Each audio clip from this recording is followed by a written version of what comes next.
Oh god, it's so late. Again, sorry for the weird timings on these streams. Listen, things happen, like the finals of Worlds. Again, if you don't know League, maybe you've been under a rock, but it's weird how popular that like game is, because the finals had like a crazy number of like people watching across every single platform. Yeah.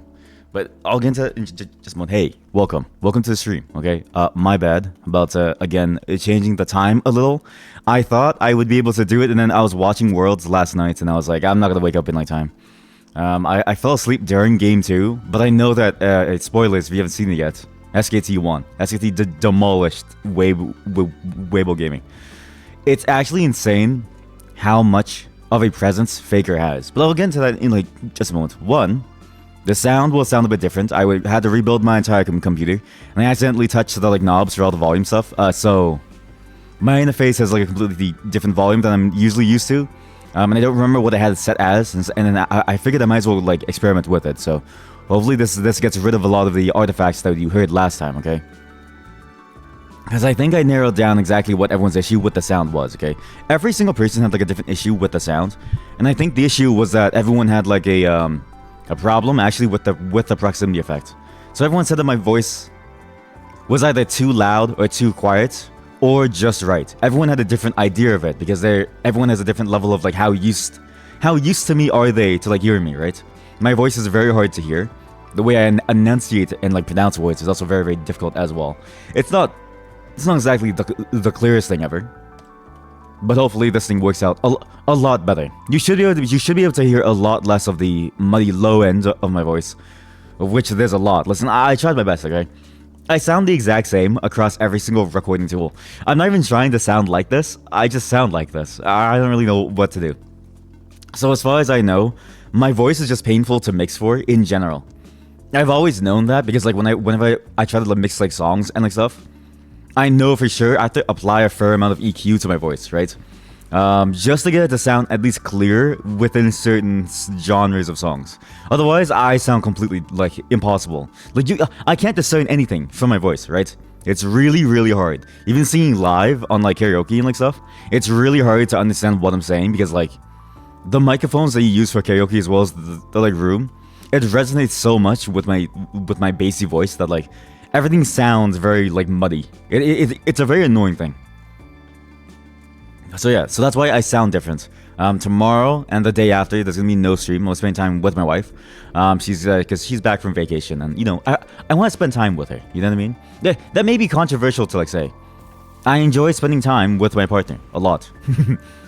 Now, again, today's stream is a bit off schedule because again, last night I watched the final Worlds game. So if you don't know, League of Legends is like it's a MOBA. It's like the most popular one. Okay, but Dota started it. League of Legends kind of like pushed, well, not pushed it, but they definitely somehow captured more of the market, which I didn't expect. And I'll get into that in like a future date. But I'm very surprised that the game even picked up as it did, considering that Dota was basically the only game of the genre that actually worked.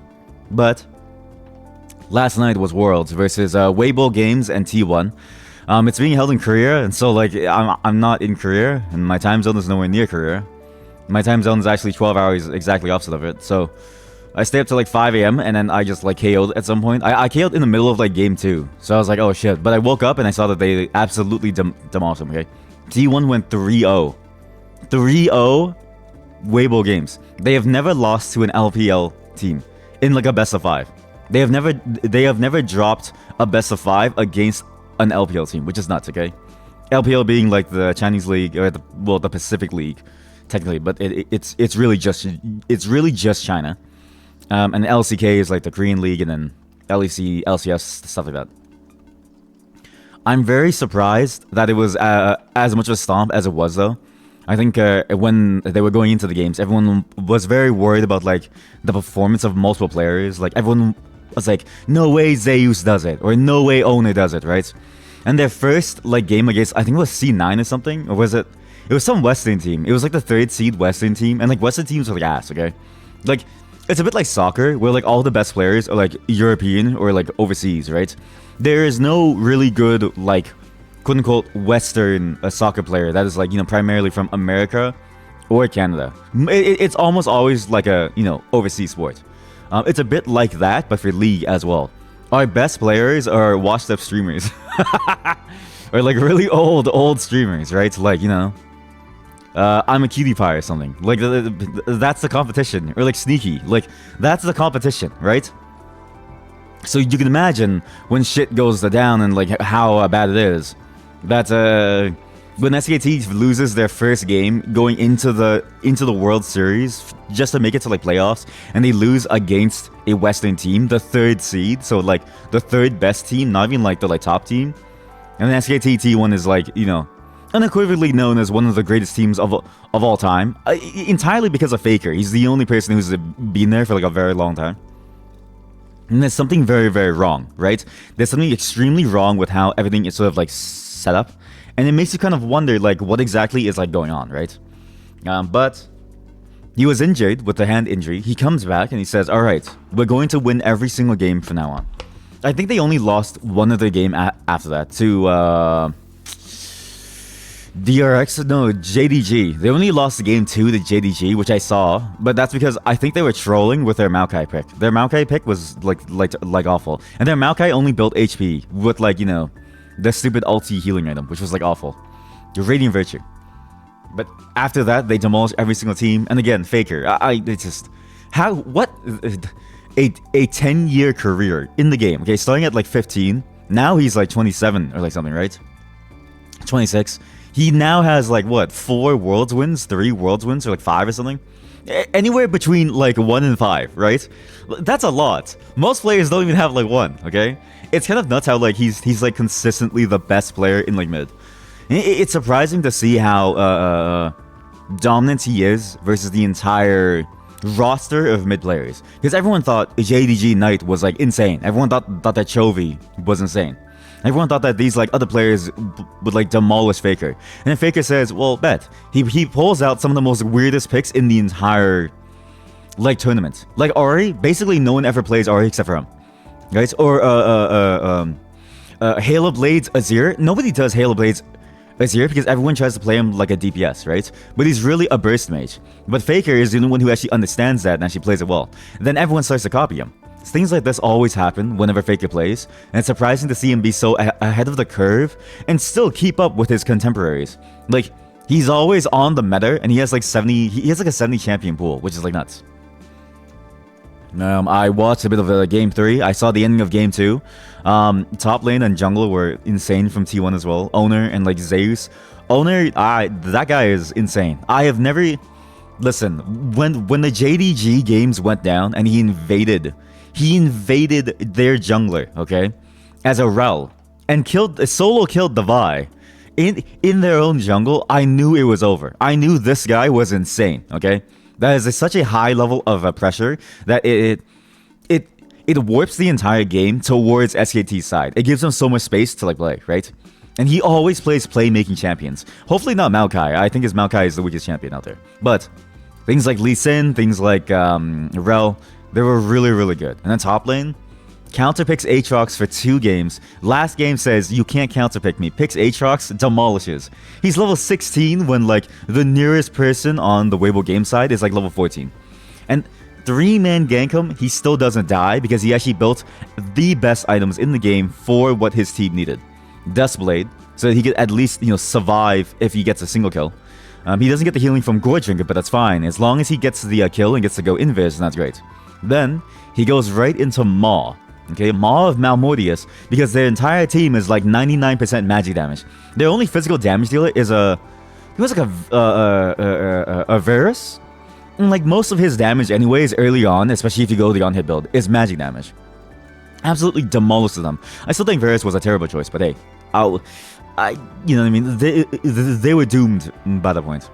I remember watching that like game, and by game 1, you could see on the faces of the Weibo games like players, they already looked very defeated. And then I watched the game 3 this morning, and they were like defeated. I've never seen a team look so sad in my entire life. They looked so goddamn sad. You could see the pain on their face after every team fight. They looked dead inside, and I was like, holy shit. But yeah, that was a really good series. Again, it's surprising to me how unpopular a game League of Legends is, because again, It's a very niche game if you think about it. It's a game that requires very fine motor control, right? But it doesn't have that same pace as like a shooting game, right? A shooting game like Valorant or something, it's fun. And like there's a lot of like RNG mechanics around how you move and stuff and like spray works, that it feels almost like an arcade game at many times of the inside of like a round space, right? Same with like CS and like stuff like that. At the same, but whereas League is like a very long-term game, and you need a lot more macro sense to actually make the most fun out of it, right? It's also one of the most, it's one of the few games, sorry, I hit the mic, which you don't hear anymore. You don't hear me hit the mic anymore because I fixed things. Although you will hear a bit more background noise, so again, the sound is a bit more wider, captures more. It gets me further away from the mic. I'm about, wow, I'm really far away actually, wow. I'm insanely far. I am 2 inches away from the mic. That's massive, actually. Holy shit. That's a long way away. But, yeah, a game like League of Legends is very snowbally compared to a game like Valorant, right? At most, in Valorant, you drop 1 to 2 rounds because of money, right? Same with CS. For the most part, you'll always be able to, like, skirmish in some way, and you'll always feel like you're impactful, right? In a game like, you know, League of Legends, once the game snowballs and you're really bad, it's over. You're basically doomed the entire way. It's fascinating to sort of see how the game sort of goes. I'm curious to see why it's so popular, especially since like the esports portion of it is like the most confusing part. I don't know a single person who watches the esports besides the finals, right? There's like a couple of like people that I know that like are into like the amateur casting stuff, but even then, they only watch the replays of it. They don't bother watching it live because I've seen like the tournament formats. I will never understand competitive game tournament formats. Megane, welcome. Yes, wild. Well, not too wild. I mean, most of them are weird. Most of them are weird and wild. Some of them are just like good games, it seems like, but some of them are really weird. Sorry, I was just going off about League of Legends and how popular it is and how confusing the competitive tournament format is. I don't know what a Swiss tournament format is. I've been trying to read up on it to understand how it works, and I don't understand who gets into a tournament and who gets out. All I know is that on a single day, there can be like 8 games at the same time, and you can't watch every single one. And I'm like, how are you supposed to watch a tournament except for the finals? I feel like no matter what sport it is, because of how many people compete in a sport, you can only really watch like the last 3 games, and it's a very convincing sort of like storyline, right? Everything before that feels like a mess of like, okay, I have to wake up at 2 a.m., watch 1 game, fall asleep for 2 hours, wake up at 5 a.m. afterwards. My math is wrong, I don't know. And then you watch the other game, but then if you watch this game, then you miss out on another game happening at the same time. But that's fine. So you sleep again for 3 hours, and there's another preliminary sort of like playoff game. Again, it's like, what is going on? Thankfully, I only tune into Worlds at the very end, and it seems like most people do as well, because I saw the League of Legends like esports watching numbers. Their numbers every year have been insane. It's surprising to me how much of a staying power their tournaments have, considering, again, it's a very niche game, right? But at least it makes for an entertaining storyline, right? I'm just glad that SKT won, because that was... I mean, you can't get a better storyline than a single individual winning the most coveted title in the entire sort of like scene 5 times over, right? Most players don't even win it once. It's insane to me. And every single teammate who has left his team, every single person who has left Faker's team, they have never won, I think, a world title ever again, except for maybe 1 or 2. But I think it was because of like a fair number of years where SKT was like falling apart, basically, when they were having like a lot of issues growing their like team. But now they seem to be in the like peak. I was also what game is about League of Legends? League of Legends. Somehow still a very popular game despite being very niche. I was also checking out the salaries. Player salaries are insane actually in that game. So Faker's salary is like, he is probably the most highly paid player in the entire game, on top of the fact that he owns like the team. Like, he's a co-owner of his own team now, because he is so pivotal to his team's success and his team's revenue line that they gave him like part ownership, which to me is insane to me, okay? I didn't think that would happen, but like seeing how much money that they bring in, it makes sense why it's such a major sort of like, you know, deal why League of Legends has so much staying power within a lot of things. You used to play Dota 2. Oh, I'm so sorry for you. I'm so sorry for you. I've seen what that game does to people. I've seen the people that play that like game, and I've seen how much flaming goes on in a game. I've seen what it does to your mental. You only tried League semi-ironically at some point. It's interesting to see the difference between the two. Because playing Dota 2, it's a much slower game, and there's a lot more complexity. Whereas League of Legends, it feels like I'm playing like an arena game always. It feels very fun to like you'll go balls to the walls and just fight people constantly, but it's like it's fascinating how like one game has like gotten complete mindshare compared to the other game, which is very, very odd to me. Though I have heard that the international tournaments have had steady numbers over the past few years, I haven't heard anyone be like hyped for the international in like a very long time, which is Dota 2's equivalent to like League of Legends Worlds tournaments. I also don't see the same salary numbers as in Dota 2 players versus in League of Legends players. Ironically, I actually think Counter-Strike players get paid more compared to Dota 2 players, which is fascinating to me considering that Counter-Strike is a very history game that also has a lot of smaller sort of like tournaments as well. The Warcraft 3 roots kind of lured you in. Yes, the Warcraft 3 roots. I mean, their development process was interesting for Dota 2 because they just want to remake it, right? So it's funny how Dota 2 can look more like a modernized version of Warcraft 3 than the actual remake. Yep. It's actually okay. I've long since said this. If they just turned Dota 2 into an RTS, it would be a much better RTS than what Warcraft 3 remake is. It is so good at what it does, and it plays the exact same way, basically. All they did was just update all the graphics, but I even read that for the development process. So Warcraft 3 making maps for Warcraft 3 is confusing because it uses its own scripting language that's kind of based on like a JavaScript notation thing. It's very similar in notation, but it's a very different language. It's basically a domain-specific language just for that game, right? What I read is that when the creator of Dota was picked up by Valve to make Dota 2, they made the developers of Dota 2, they basically said, okay, can you re-implement everything that Warcraft 3 had? And they were like, what? And they were like, yeah, I want the exact same scripting system. I want everything to play out the exact same way. I want everything to feel the exact same way. And they're like, all right, fine. So they did their best. Obviously, the map editor is not the exact same, but for the most part, how things work and how things sort of like happens the exact same way as you would do inside Warcraft 3. It's actually the most faithful remake of Warcraft 3 that I've ever seen under the hood. That's why making stuff for it is also very interesting because like when you make custom content for it, you don't interact with like any of that stuff, right? It's just the Dota 2 game itself that like actually uses stuff like dummies for spell effects or dummies for like targeting or like spawning things in with like, you know, like in like scripts and like stuff like that. When you make like mods for it, you just make like a mod for it like any other Source game. But it's well, one thing that's also like interesting too is that Dota 2 has more mods now, I think, or that are more fascinating and like interesting and like more up to date than Warcraft 3. Like I'm not saying that Warcraft 3's like custom map scene isn't good.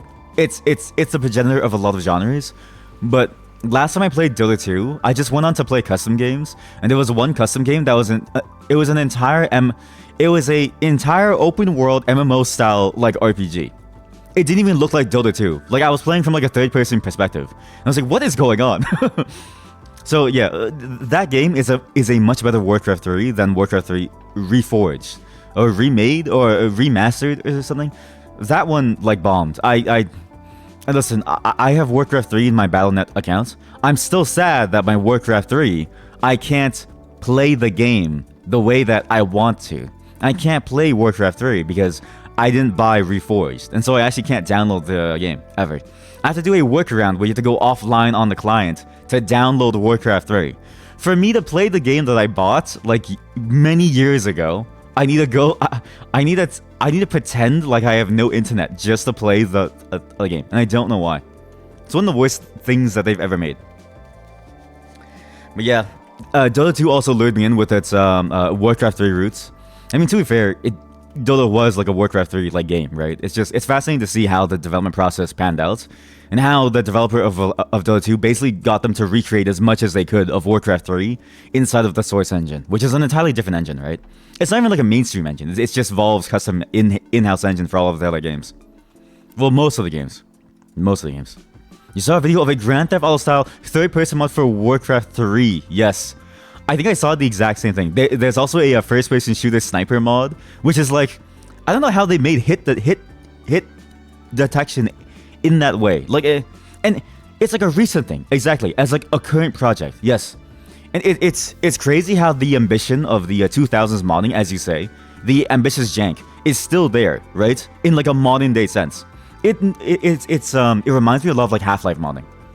So Half-Life is another Valve game, actually, which recently had like an anniversary update. Don't download it, maybe.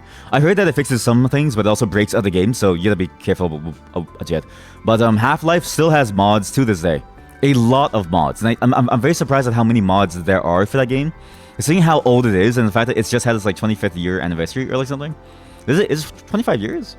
Hello, Shanish. Hello, silly stick thing. Why is everyone calling me silly, dude? Hold on. Wait. Half-Life anniversary. But yeah, Half-Life also has that feeling of like, it feels like the people who make content for those games, Half-Life or Warcraft 3, they never lost their spirit, right? They never really sort of like moved on from that time period. Either because it's like, you know, they don't want to leave that like happy space, or because they're so good at what they do that this is their way to like de-stress, and it's like it's their hobby mode, right? I'm sure professionally they're like making like the most amazing shit, and then on the side they make like crazy stuff like a first-person shooter inside Warcraft 3. So you know, I'm glad that it's alive too, because that insane ambitious stuff, that sort of like low cost, low entry to barrier stuff, is really only possible in tools that provide you with a lot of a baseline, right? Obviously, source engine mods take a bit more. You have to do a lot of custom assets. But I found Warcraft 3 mods to be the most fun thing to make, because when you open up the object editor and you want to make a new unit, right? You have like 7,000 units to play with. All with, you know, very different models, all with very different animations, and you have like, you know, I think 300 different abilities to play around with. And that's before you even get into like custom scripting things, okay? So, you know, it makes sense why these games inspire so much creativity, because they give you so much to work with in such an easy form that it allows you to like play with it. I think last time that we talked about this, I even showed like what the world editor looked like.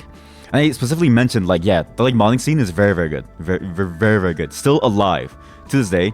But I have seen it like die down. I've seen a lot of them move on to their own games. Like, God, there was one.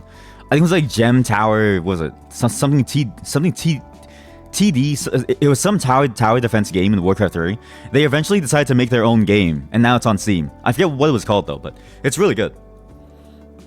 But we're slowly starting to see these mod makers sort of like, you know, move away from making mods, just saying like, okay, well, sorry, I'm so gassy. As good as it was to make these like mods, the new terms and like licenses of the new Warcraft 3 version means that they don't own it. So like, most of them apparently moved on to making their own games, which is good. But now we're starting to see sort of the indie space sort of like get more of these creators sort of like into them much more heavily versus like versus just like them staying on these like, you know, now basically dead like platforms, basically. I call it a platform, you know, it's like a game, but it really was like a mod platform too.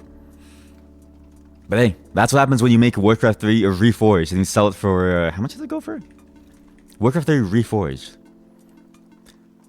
It is, wait, it's $20. Wait, what? Did the price go down? What happened to it? Was it like $70? It's $40 base? It's on sale. What? Ugh, there's no way. There's no way. Yeah, it's on sale. 50%. I mean, $40 still feels like a lot for what is effectively just like a very bad remake. That even actually changed one of the single-player campaign missions to be way worse. I was watching someone play through the entire campaign, and I was like, wow, these campaigns really suck now. Like, the original campaign was a lot better. And oh man, I remember the worst thing about it too was that there's like a bunch of Warcraft 3 tournaments that still happen, right? As a competitive game, it's a very niche competitive game, as all RTSs are, but it's still one of the more popular ones, right? It was so bad that the first real competitive showing of the game that was sponsored by Blizzard, they desynced every like 2 to 3 minutes. So they had to restart the entire game over and over. I think at some point, I think the tournament went on to like 3-4 hours, and they couldn't even finish a single game. So they had to like stop the entire thing and delay it because it was so late into the day that everyone had to like go home. Right, like the entire show was meant to be done hours before. I don't know if they ever finished that tournament, but I do know that was like the first sign of like, oh yeah, this is really, really bad on like a very fundamental level. So to see it still even go for like $20 seems like an insane amount to me. I feel like that's still a lot. You're angry that they got rid of the original German voices. Wait, really?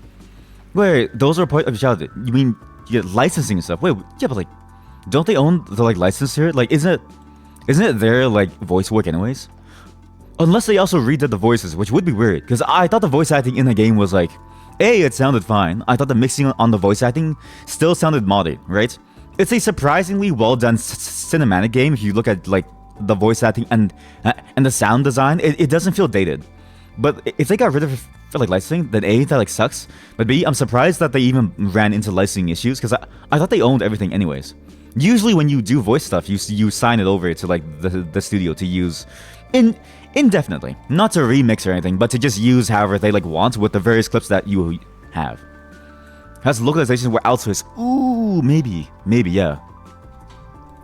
But that does suck. So, cause like yeah, the voice acting staying the same. I mean, it was a very bad reforging or like a remake of a game, right? When they had to redo all the graphics, like doing the graphics is like fine because you're not really losing too much flavor, right? But the sounds and like stuff, it's a lot of the personality, especially because the voices of the game were so iconic, right? Like the Blade Master, which is like it's such a strange set of voice lines. So to have them have to redo the entire like localization like feels bad, yeah. Especially if you're like, again, it's such an old game that you're so used to it, right? That actually sucks. Although, okay, I have heard there's rumors abound that Warcraft 3 is eventually actually going to get a another reforge. So there's rumors abound that they're trying to sort of like take a look back and go back to Warcraft 3 Reforged under the new leadership. I don't know how that's going to go, but I imagine that they wanted to because it was such a disaster, but they realized that they could probably make money from it with the success of Diablo 2 Resurrected. The worst part is killing off the old build entirely. Yes. And it's entirely, exactly, it's an entirely different thing to take the choice away from people. You're left with no choice. Again, you can't even download the old Warcraft 3 unless you block internet connection to the client to let it start the process, and then you can download it from the client. You have to start the client in like offline mode, okay? And I don't know what, you can't even download the old client from their like classic games portal, which they have for like the original Diablo 2 and like stuff, or even like Diablo 1. The moment that it's about to finish downloading, it kills the connection. So you wait like an hour for their one server that's still serving the old game, and then it says, oh sorry, you can't download here. You have to buy a new one. It's like, okay, thanks. Yeah, exactly. Like a soft relaunch of like Warcraft 3 Reforged. I'm curious how that's going to go, but at the same time, I think they saw the money from Diablo 2 Resurrected, which actually sold very, very well.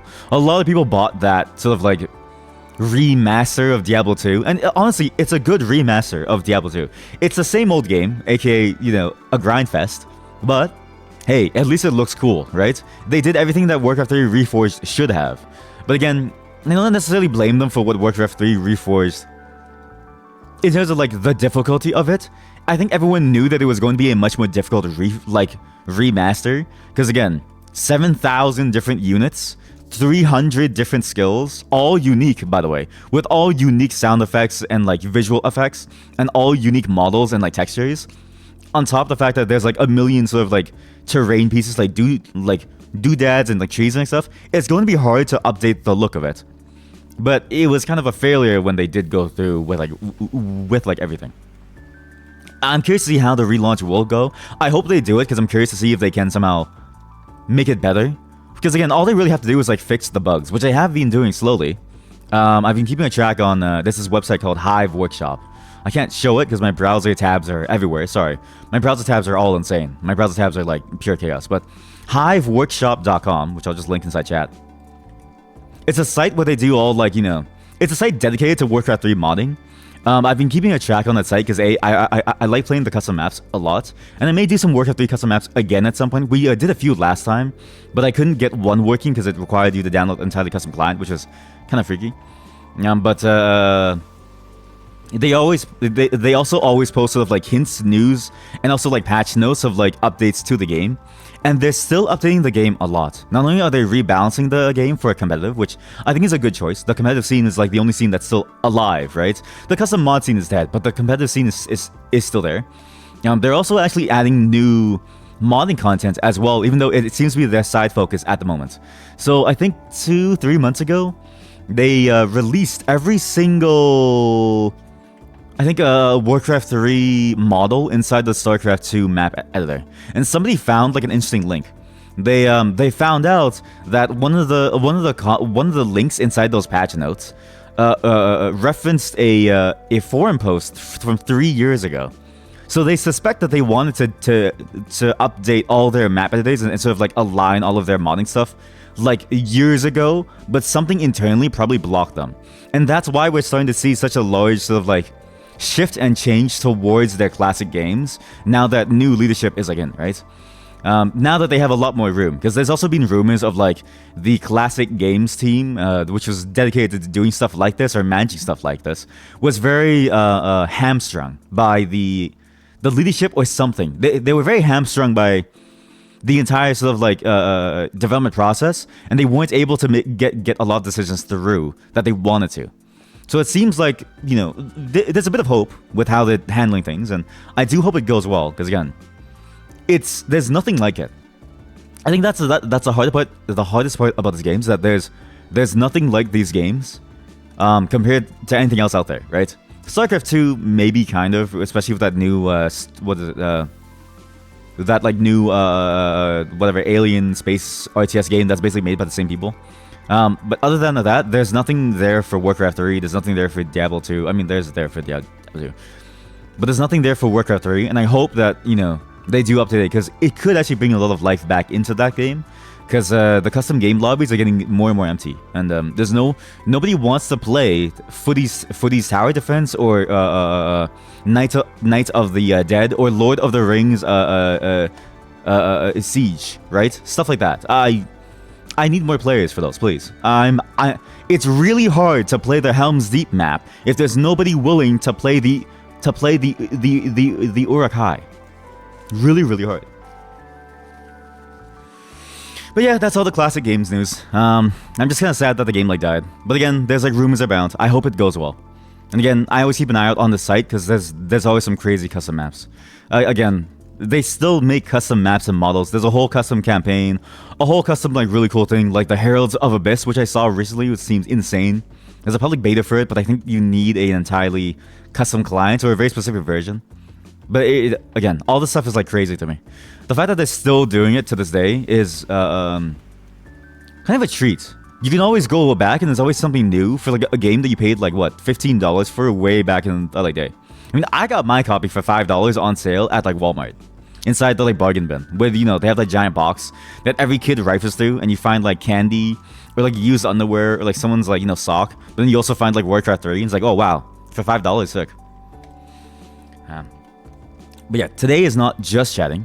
Although, one thing that I will say is my dog is no longer here. She's at my mother-in-law's place, so there's no doggy cam today, nor tomorrow. Tomorrow and the day after, there's no stream actually, so I won't be here today and tomorrow. So today, treat today as like, you know, my final gift to you before I go yet again to spend time with my wife, because I love her. It's very fun. We're gonna get into some weird games, okay? Some wild games. It ranges from wild to like not too wild to like what the fuck is going on, right? So just bear with me. I don't know how long it's going to go. I don't know how much time we have, but I'm willing to go as long as it takes to go through every single one, because I'm hyped up on like 3 cups of coffee, and I need to pee right after this as soon as I'm done talking, because boy, that coffee has just hit me. Oh my god, I thought, holy jail, where'd you get that? Oh my god, I thought you were gonna say my dog died. No. I've said the wrong thing involving my dog. Again, last time when I had my dog on my desk and I was trying to put her down onto the floor, right? I was like, oh my god, I have to put her down, right? And everyone, I was like, what? Well, and I was like, The words for dogs are very different. But yeah, she's like fine. She's very happy. She's very like stable and like stuff. Hopefully, I mean, we'll see her on like I'll see her on like Monday.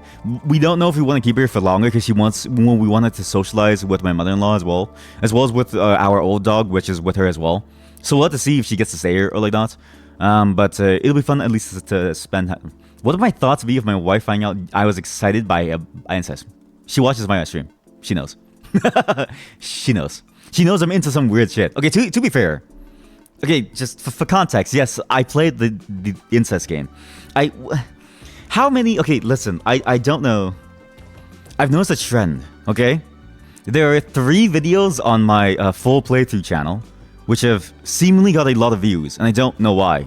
These 3 videos, I'm not even kidding you, are the Sonic game, the game about Sonic dying and us having to figure out why he like died, right? So what was it? The murder of Sonic the Hedgehog. So Sonic fans. The coffin of Andy and Lele. So incest fans. And an auto battler that only has like what 70 players. I'm like, wait, that's the entire community here. That's all of you. There's auto battler fans, incest fans, and Sonic fans. Why? Why? Why is that my legacy? Why? Why can't you guys have come... Oh, actually, also Stronghold players. I've noticed the Stronghold fans really enjoyed my my gameplay, where I threw my woodcutter at, like, you know, wolves, and I had them fight for their lives. But why? Why the incest game?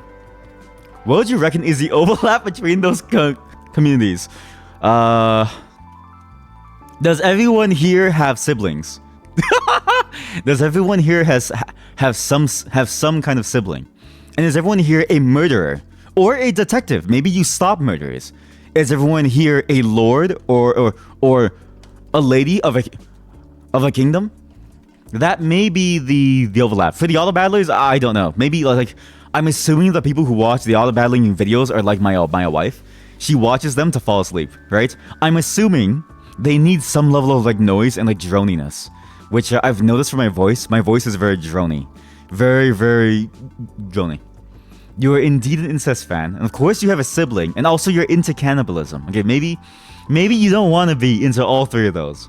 Maybe you don't want to be into all 3 of those. But yeah, that's my assumption. It's funny too, because I have 45 comments now on that incest game. And I'm very afraid. I'm very afraid of like all of you. Oh, why? No, I'm just joking. I mean, this is all fantasy stuff, right? Like fantasy stuff, I'm of the opinion that if it's fantasy, it has no concern of like who it's gonna hurt, basically, right? So it's fine. The only thing I'll say is the prospect of cannibalism made you more anxious than the prospect of incest with that game. Thank you. Thank you for agreeing with us. We all had that same sort of like mindset. Yes, the prospect of cannibalism in that game was like the scariest thing of the game, as well as like the whole abuse angle. That was like the strongest thing. And what do you mean you want... And what do you mean I don't want to be into your sibling? Wait. I don't want to be into your sibling. You shouldn't be into your sibling. But yeah. I thank you for agreeing with all of us. I'm glad that at least all of us are at least aware of the fact that that game was really about abuse and like manipulation and not entirely about incest. Even though that's what I used for the thumbnail to get all of you. Every single one of you. It was worth it. Absolutely worth it. So yeah, that's a viewer mix. So if any of you join, if like anybody new is like joining, it's like, oh wow, I'm a Sonic fan. This person made a great Sonic video, and the first thing you see is, I want to fuck my sister. Then you know why, okay? At least you have context for like why, right? Oh, also 20 of you watched the game where I committed bubble popping, you know, madness in Bubble People, which apparently has more levels, which I don't know how to unlock, but I'm gonna try to. One last aside before I go pee and then we start everything. Because I'm not here today and the day after, there's gonna be more videos that I'm gonna upload to the channel that I don't stream, okay? So be sure to keep an eye out on the full playthrough channel. I'm gonna do this more often because like there's a lot of things that I want to like play, but I don't want to play live, or I don't have time to play live, and I just want to play it at the moment, right? So just be aware, there's gonna be some more content coming up that isn't necessarily games either. It's just fun stuff that I just thought of, okay? But I'll be right back. Use the washroom. When I'm back, we're gonna start with this first game, which I don't even want to explain it. I just want to go like cold open show you. So just BRB.